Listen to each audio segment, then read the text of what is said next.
The latest drinking trend sweeping across college campuses are Borgs. They promise a night of blackout fun without the hangover, but at what expense? Thank you for staying with us. I'm Erin LeBeau. And I'm Tamsin Vidal. Well, some students will argue that this concoction is actually safer, but as the trend grows more popular, there has been a spike in alcohol-related emergencies on campuses. Yeah, and with St. Patrick's Day just days away, this raises concerns about binge drinking. So joining us now to explain is Dominic Chianese of Paramount Wellness. Welcome back to the show. It's good to be back. Thanks for having me. Okay, so Dominic, for people who may not be know what this is, what is Borg drinking? Well, Borg stands for blackout rage gallons. So the name kind of says it all. Yeah. You know, what it is a gallon of water, half of it's mixed out, and they usually put in probably about a fifth of vodka or any liquor, and they usually put some kind of electrolyte drink, some kind of, power drink.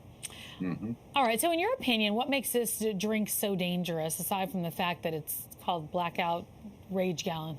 Right. I mean, that suggestion alone. But, to me, it's just rebranding. We've seen this before, whether it was called Jungle Juice or whatever, the latest nickname is. What makes it actually dangerous is the fact that it's just a trend without doing the actual research on the dangers of it. Something like a fifth of alcohol, when consumed at a certain rate, I mean, who wants to carry a gallon around all night? Right. That thing might be gone in an hour. Right. And depending on your body mass index, your weight, your diet, any medication you might be on, there could be serious ramifications of this. Sure. Okay, so some students actually say that this helps them drink in a controlled manner and prevents hangovers, so it shouldn't be considered a bad thing. What are your thoughts about that? Because you said it could be consumed in less than an hour. I mean, who knows? And that's the thing. That's the thing that has to be considered. Listen, I'm all for monitoring. I'm all for preventing any dangers, hangovers or otherwise. I would question the tactic here, or the rationalization or the justification of what is turning out to be apparently dangerous behavior. There seems to be a spike in hospitalizations. So like I said, there might be smarter ways to monitor our drinking or to prevent the hangovers or dangers. Don't get me wrong, I get the benefits of it, but let's just not diminish the negative consequences. Well, I was going to say, drinking in college and college students, it's nothing new. A lot of college students drink on the heavier side because they're out of the house for the first time. They say it's part of the experience. But how can you tell the difference between what is a regular adult behavior or, college students, or could be an addiction?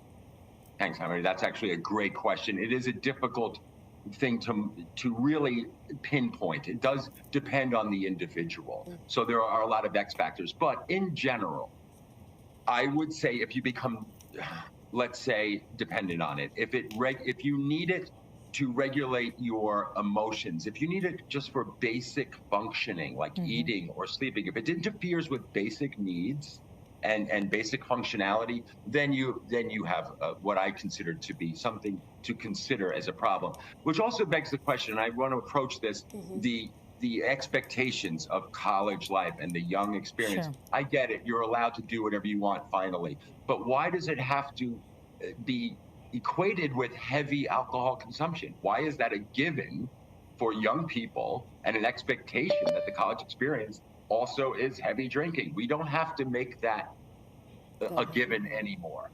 All right, so Dominic, you touched on it briefly there. Are there any other signs of dependency that, people should look out for? Yeah, no, that's it to me. If it interferes with your basic functionality, if you can't, listen, I don't care what the substance is. If you can't go to sleep without it, you can't wake up without it, you're dependent by definition. But if you need it to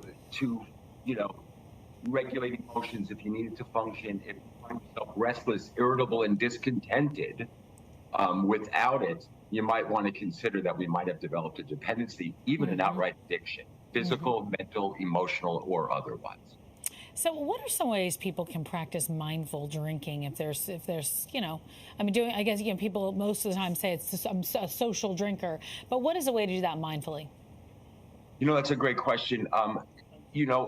To space it out between, like, instead of having that third drink, have a glass of water, right? Yeah. Make sure you eat. If you're going out on Saturday, you're doing day drinking, stop at lunch and take a nap. It's really that simple. But I think the best way to do this is to talk to somebody you trust. Listen, you can hear it from me. I'm represent a professor or even a parent. And let's face it, you're going to hear from all of us, which I do believe we should address it with youth. At the same time, it's the peers. Get a peer, somebody who you know has your best interest in mind, somebody who you trust. Make an agreement that they're going to hold you accountable. And if you start acting some kind of way behind this and they say, hey, man, reel it in, that is the best thing to do. Make that deal, honor your agreement. And I'll tell you what, guys, care about your friends. They might have some kind of reaction, but ultimately, it's up to you guys to hold each other accountable, responsible, and dependable. They're going to hear it from you. It's just, it's not that cute to be in a blackout rage. Right. Well, and they'll hear it from you more than me. This one's scary because they've got all these cute, creative names on the side of the gallon, and that's what makes it, that's what makes it cool to them. And that's, that's the problem. Hey, I was a teenager once. I didn't go to college, but I'll tell you what, I would have done some dumb stuff.